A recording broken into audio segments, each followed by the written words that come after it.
Hello दोस्तों, veterans नमस्कार। मैं दीवान सिंह। आज मैं आपको आईबीए का जो एफिडेविट है उसने सुप्रीम कोर्ट में क्या कहा और एक्चुअल डाटा क्या है जो मेरे पास पहले नहीं था, इसके साथ तर्कसंगत तरीके से इंटरप्रिटेशन करके मैं असली चीज़ बताऊंगा रेगुलेशन 1995 की।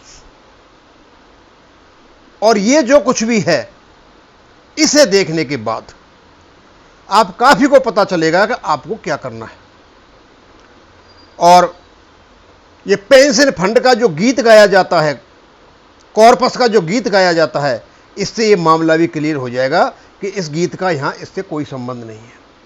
पहले तो मैं वो पोर्शन जो रेलिवेंट पोर्शन है आईबीए का एफिडेविट का, वो आपको पढ़ के बताता हूं और फिर मैं बताऊंगा कि यहां क्या हुआ था।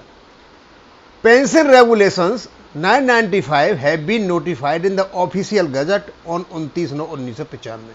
यानी 29/9/1995 को आपका रेगुलेशन 1995 आ गया था और उसमें स्पष्ट लिखा हुआ है कि पेंशन फंड के सोर्सेज होंगे वो कौन कौन से होंगे, और उसको इन्हें यहां भी बताया है शॉर्ट में। आगे कहते हैं the employees and officers who opted for pension in lieu of their bank contribution of PF. यानी वो ऑफिसर्स और एम्प्लॉयज जिन्होंने पेंशन को अडॉप्ट कर लिया था, एम्प्लॉयर के जो शेयर है कंट्रीब्यूशन है पीएफ उसके बदले। इसका मतलब ये हुआ आप अपना कंट्रीब्यूशन ले लो, हमें पेंशन दे दो, हम आपको कुछ नहीं देंगे। स्पष्ट आईबीए अपने एफिडेविट में कह रहा है ये। With in the specified period either refunded if already paid or authorize the respective PF trust if in employment to transfer their bank contribution to PF to their respective pension funds को वहां दे दिया जाए। मतलब एक period था कि जो service कर रहे थे उन्होंने ऑथराइज कर दिया था और जो ऑलरेडी जा चुका था, वो जिनने पेंशन ली थी उनका फंड पूरा का पूरा वहां जा चुका था। अब ये जो यहां से वर्ड किया है ने एडिशनली, मतलब ये कहते हैं कि जो रेगुलेशन है 1995 उसके अनुसार आपको अपने पीएफ की जगह जो बैंक का कंट्रीब्यूशन था एम्प्लॉयर का था, आपको पेंशन लेनी थी और उसको आपने जो ऑलरेडी जमा हो चुका था वो ट्रस्ट में आ गया और जिनका नहीं हुआ था उनसे इन्होंने ऑथराइजेशन ले लिया कि भैया उसको ही दे दो।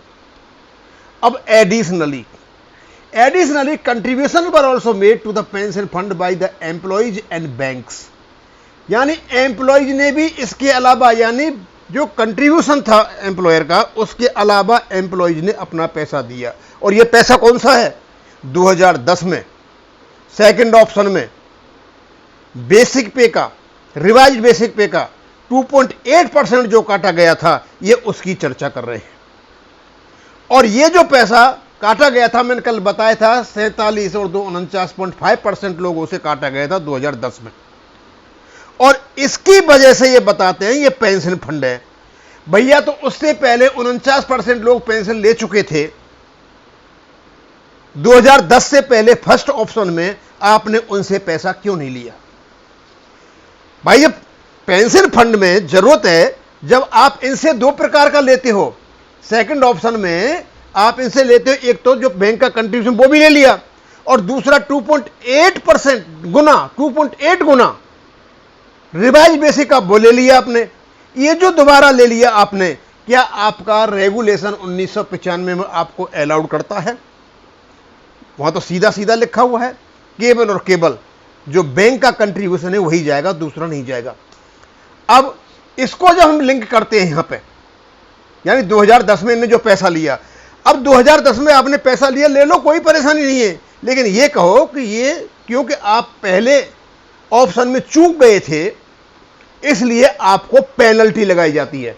लेकिन पैसा तो आपने कॉस्ट ऑफ पेंशन के नाम पे लिया था ना। ऐसा कहीं लिखा हुआ है कि रेगुलेशन में कॉस्ट ऑफ पेंशन कैलकुलेट किया जाएगा? ऐसा तो कहीं भी नहीं लिखा हुआ है। सीधा सीधा है, एम्प्लॉयर जो अपना हिस्सा दे रहा है एम्प्लॉयर के पास चला जाएगा, उसके बाद हम पेंशन दोगे। कमी बीसी होगी तो रेगुलेशन 11 के अनुसार बैंक उसकी पूर्ति करेगा। बड़ा सीधा साधा सरल तरीका है, इतना उलझा क्यों दिया? ये जो additionally contributions were also made to the pension fund by employees. ये वाला जो पोर्शन है ये सबसे ज्यादा objectionable, malafide, unreasonable, fallacious, erroneous है। सेवाराम जी जब इसको सुप्रीम कोर्ट में अपने केस को रखें तो बताएं कि ये एडिशनली जो ये वर्ड आया है यहां पे, ये किस काम के लिए आया? क्या इनको रेगुलेशन 1995 अलाउड करता है? एग्जीक्यूटिव को कोई पावर नहीं है, गवर्नमेंट को कोई पावर नहीं है, किसी बैंक को कोई पावर नहीं है कि इस लेजिस्लेटिव रेगुलेशन को 1995 को बाईपास कर जाओ, लेकिन इन्होंने बाईपास कर दिया। अब ये जो फैक्ट दिया था, जो डाटा बाबूलाल जी ने जो अपना गाथा गाई थी, तो 49% से कोई भी एडिशनल पेंशन नहीं ली जाती है। भैया उनसे क्यों नहीं ली जाती है?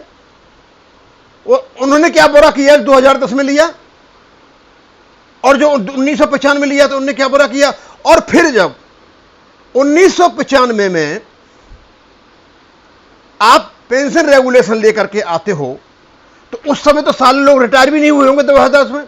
1995 में जो ऑप्शन दिया था 2000 रिटायर भी नहीं। फिर आपको कैसे पता चल गया कॉस्ट ऑफ पेंशन या पेंशन कम पड़ रही है या कॉस्ट ऑफ पेंशन लगा हुआ है, या जिन लोगों ने 2010 में लिए उनकी पेंशन नहीं शुरू हुई थी? फिर कैसे पता चल गया? फंड तो आपके बहुत सारे थे और कुछ एक्चुअली ने निकाल दिया भैया कॉस्ट ऑफ पेंशन ये पड़ता है। एक्चुअली करता है 31 मार्च को हर साल करता है।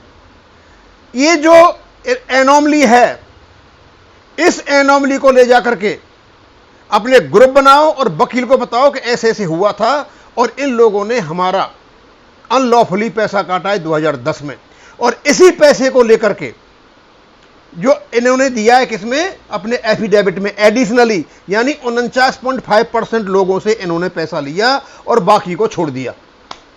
ये जो पैसा लिया, इससे ये इंप्रेशन देना चाहते हैं कि हमारी जो पेंशन बनी हुई है वो एम्प्लॉय से पैसा कलेक्ट करके ली गई है। भैया एम्प्लॉय से पैसा आपने किस बात के लिए कलेक्ट किया? कहीं आपको किसने ऑथराइज किया? क्या मिनिस्ट्री ऑफ फाइनेंस ने ऑथराइज किया, या डीएफएस ने किया, या बैंकों ने किया, या आईबीए और यूनियन के साथ मिलकर के जो खेल खेला? तो इसके कहीं कुछ और तो फायदे नहीं थे, किसी को हुए थे? ये जो एडिशनली की जो बात कर रहे हैं, यानी एडिशनली यानी किससे? इन्होंने केवल 49.5% लोगों से एडिशनल पैसा लिया और उससे पहले वाले 49% को बिल्कुल छोड़ दिया गया। अब या तो उन्होंने तो अपना कंट्रीब्यूशन दिया, कौन सा? बैंक वाला, और इनसे बैंक वाला भी ले लिया गया और इनकी सैलरी को और काट दिया गया। ये एकदम अल्ट्रा वायरस है, यानी जो आपका रेगुलेशन है 1995 उसके अगेंस्ट है, लेकिन कोई इसको उठाए तब ना, कोई कोर्ट में जाए तब ना।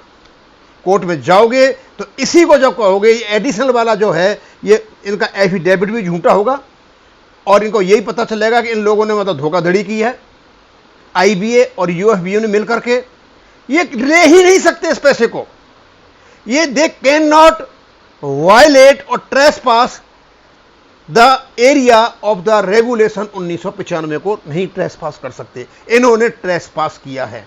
ये अल्ट्रा वायरस है और ये एक ऐसा बिंदु है, यदि इस पर अच्छी तरीके से बहस की जाए, कोर्ट के सामने रखा जाए, तो सबसे पहले तो यही लाया जाए कि ये लोग जो एडिशनली की बात करते हैं, एडिशनली कंट्रीब्यूशन एम्प्लॉय यानी 100% एम्प्लॉय देते फिर तो कोई बात नहीं थी, केबल और केबल 100% एम्प्लॉयज के लिए 49.5% लोगों ने ही पैसा दिया है और बाकी के जो लोग हैं वो फायदे में हैं। अब मैं तो यही कह सकता हूं कि आप चाहते हो कि भाई कोर्ट में केस करना है तो ये बड़ा मजबूत और ज़बरदस्त केस है, इसको कोर्ट में डाला जाए और ये जिस दिन आप जीत जाओगे, बैंक पेंशन अपडेशन का रास्ता ऑटोमेटिक खुल जाएगा, क्योंकि वो आपका रेगुलेशन 1995 में खुलेगा। जब तक ये ब्याज है यहां पे, ये पेंशन फंड की बात करते रहेंगे और ये गुमराह करते रहेंगे, ये मिसलीड करते रहेंगे, मिस इन्फॉर्मेशन करते रहेंगे, और क्योंकि इनके पास ताकत है और एग्जीक्यूटिव ताकत सबसे बड़ी होती है।